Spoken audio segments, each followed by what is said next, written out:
2026 തുടങ്ങി ജനുവരി മാസം കഴിഞ്ഞു. ഇതുവരെയും തണുപ്പിന് ഒരു കുറവുമില്ല. തണുപ്പിൻ്റെ തുടക്കം മുതൽ പനി, ജലദോഷം, സൈനസൈറ്റിസ് എന്ന് വേണ്ട എന്തെല്ലാം വയ്യാവേലികൾ വന്നുകൂടാമോ അതെല്ലാം വന്നുകൂടിയത് കാരണം 2026 ഞാൻ ഹെൽത്തി ലൈഫ് സ്റ്റൈൽ തുടങ്ങാം, നല്ല രീതിയിൽ കുറച്ച് ഫുഡിലൊക്കെ കുറച്ച് മാറ്റങ്ങളൊക്കെ വരുത്തണം എന്നൊക്കെ ചിന്തിച്ചതല്ലാണ്ട് ചിന്ത മാത്രമേ നടന്നുള്ളൂ. ഇപ്പം ഡിസംബർ അല്ലല്ലോ, ഇത് ജനുവരി ആണല്ലോ. ജനുവരി മാസം അവസാനമായപ്പോഴെങ്കിലും വീണ്ടും പൂർവാധികം ശക്തിയോടെ ലൈഫ് സ്റ്റൈലിലൊക്കെ മാറ്റം വരുത്തി തുടങ്ങിയിട്ടുണ്ട്. എന്തുവായാലും ദാണ്ട് വീണ്ടും സൈനസൈറ്റിസ് ഒക്കെ ആയിട്ട് നിങ്ങൾക്ക് എൻ്റെ സൗണ്ട് കേൾക്കുമ്പോൾ അറിയാമായിരിക്കുമല്ലോ, നല്ല ബുദ്ധിമുട്ടാണ്.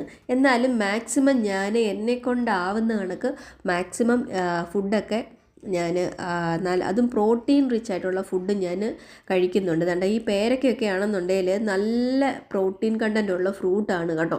ഡയബറ്റിക്സ് ഉള്ളവർക്കും ഒക്കെ കഴിക്കാൻ പറ്റുന്ന ഒരു ഫ്രൂട്ടാണ്. അധികം പഴുക്കാത്ത പേരയ്ക്ക കഴിക്കുന്നതായിരിക്കും ഡയബറ്റിക് പേഷ്യൻസിന് നല്ലത്. അപ്പോൾ നമ്മൾ പേരയ്ക്കയൊക്കെ കഴിക്കാം. അതുപോലെ തന്നെ ഉച്ചയൂണിൻ്റെ കൂടുതൽ ചോറൊക്കെ ഞാൻ കുറച്ചാണ് ഇപ്പോൾ കഴിക്കുന്നത്. പിന്നെ വൈകുന്നേരം 4 മണിക്ക് ദാണ്ട കുറച്ച് പഴം കിട്ടി, പഴംപൊരി ഉണ്ടാക്കി കഴിച്ചു.